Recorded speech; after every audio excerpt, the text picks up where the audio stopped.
Commissioner, children who are admitted to the facility, they have been scarred by trauma such as sexual molestation, physical abuse, bullying, death of parents, abandonment, neglect, and intense family conflicts.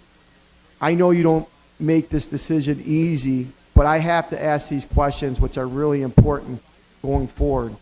And I'm going to start with an overview, in my opinion, of what is going on. When you think about this facility, it's not a standalone facility, it's part of a campus. And as you know, in 2011, the state of New York closed the West Seneca Developmental Center, and that was approximately 600 acres. We have now the possible discussion about a closure of another building, which is approximately 7 acres. And then we have adjacent to that property owned by the state that is housing sex offenders.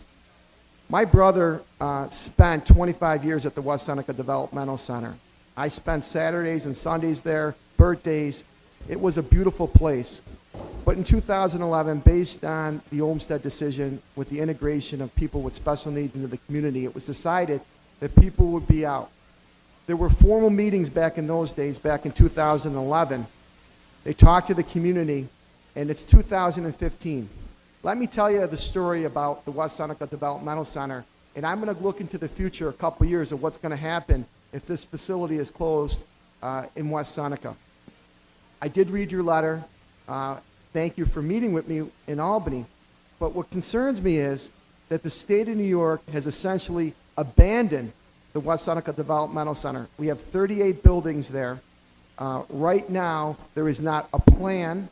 There's no policy going forward of what they're going to do. It's just been abandoned, and on site is some office space for OPWDD, but we have not seen any type of plan.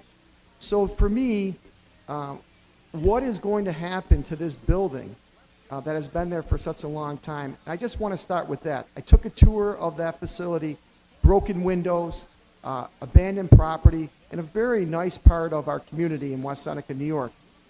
If the West Seneca Children's Psychiatric Center were to move to the Buffalo Psychiatric Center, what are the plans? What are the state of New York planning to do with that facility? And if you could comment on that to me today.